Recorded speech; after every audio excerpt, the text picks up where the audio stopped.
Le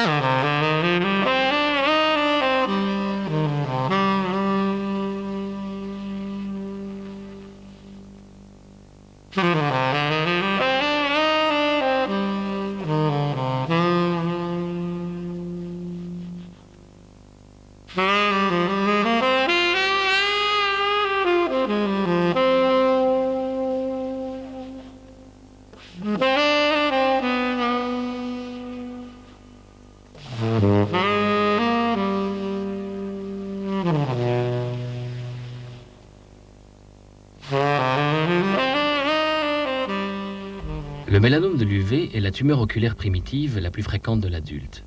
L'énucléation était autrefois la seule thérapeutique possible. Mais d'autres voies thérapeutiques conservatrices virent le jour, en particulier avec l'émergence de la radiothérapie, la curithérapie, puis la radiothérapie par particules lourdes.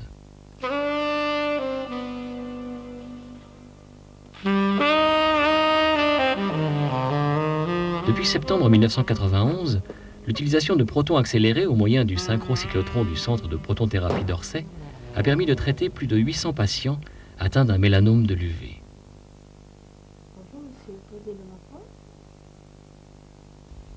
Avant la préparation du traitement, il est nécessaire d'effectuer un bilan général ainsi qu'un bilan ophtalmologique complet comportant entre autres une biométrie, une échographie et une angiographie.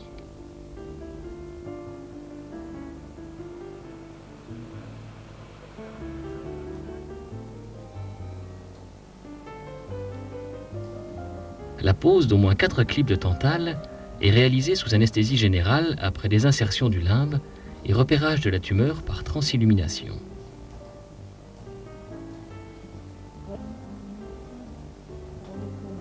Des mesures clip-limbe et interclip sont ensuite consignées dans une feuille de données qui servira plus tard à la reconstruction de la tumeur.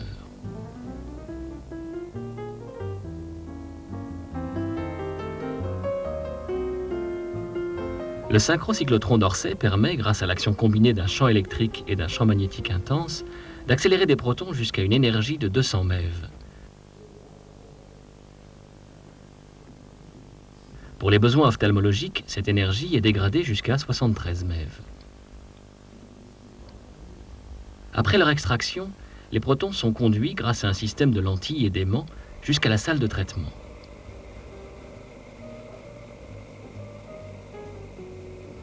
En pénétrant dans les tissus, les protons vont céder l'essentiel de leur énergie en fin de parcours. La distribution de la dose en profondeur traduit cette variation de dépôt d'énergie caractérisée par un pic, le pic de Bragg. Ce pic original, trop étroit, doit être ajusté à la position et à l'épaisseur de la tumeur. Cela est réalisé par la mise en place d'accessoires personnalisés placés sur le trajet du faisceau. L'absorbeur, simple plaque de plexiglas, fixera la profondeur de pénétration des protons 2,5 mm à l'arrière de la tumeur. Le modulateur, en plexiglas également, permettra de réaliser un balayage en profondeur de la tumeur. L'ajustement de la distribution de doses en profondeur se fait avec une très grande précision. Il est donc important de réaliser un système de contention personnalisé. Nous allons faire un enduit buccal et un masque de contention. Bien, nous allons donc commencer par la réalisation de l'enduit buccal.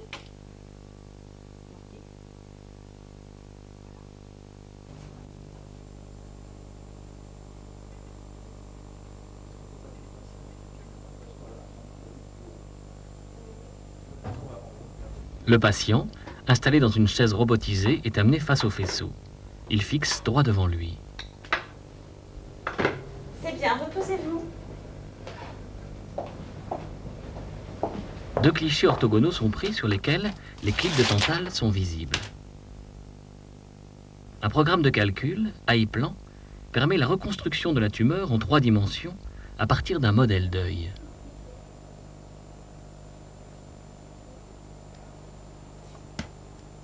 Une fois les clips digitalisés, ils sont repositionnés automatiquement à la surface du globe. À l'aide des documents disponibles, on reconstruit la tumeur dans sa totalité.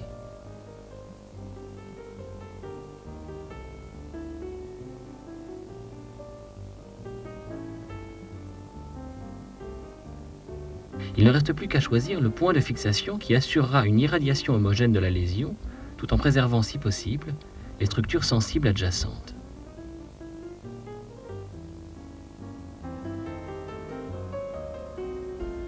Une marge de sécurité de 2,5 mm est délimitée autour de la tumeur. Le collimateur, ainsi défini, sera usiné dans un support laiton sur une fraiseuse numérique. Un transparent de référence donne la position des clips sur les clichés, axiales et latérales, pour le point de fixation choisi. Le jour de la simulation, les écarteurs de paupières sont mis en place. Avant de lui dire qu'on va parce qu'on peut vraiment, si elle me dit qu'elle a une belle cicatrice visible, si on peut la mettre, bon, c'est pourquoi pas les cadeaux. Le patient fixe une diode lumineuse placée dans la position choisie par le calcul. Et en plus, extérieur. Une caméra, associée à un crayon optique, contrôle les mouvements éventuels du patient. J'en ai la certaine idée. Mais bon, moi, je peux pas l'avancer. Le patient est bien placé lorsque l'image des clips sur les clichés polaroïdes coïncide avec celle du transparent de référence.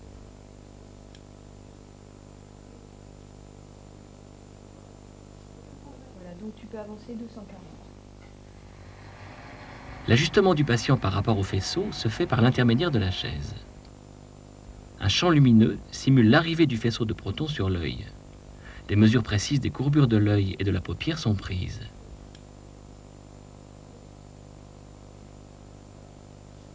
Ces données, introduites dans le programme de calcul, serviront au choix du parcours et de la modulation.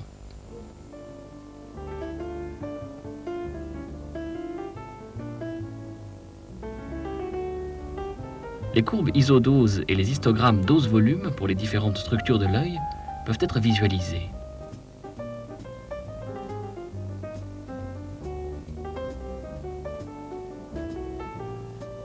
Le jour du traitement, la mise en place est en tout point identique à la simulation. La surveillance du patient est assurée par un système de caméra. La dose totale délivrée est de 60 Gray équivalent cobalt, étalée sur 4 jours consécutifs. Le temps d'irradiation varie de 30 à 40 secondes.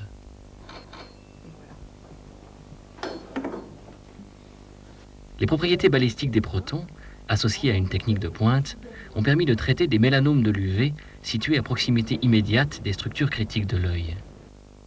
La protonthérapie permet une conservation oculaire dans la grande majorité des cas et offre la possibilité de préserver une acuité visuelle utile plusieurs années après le traitement.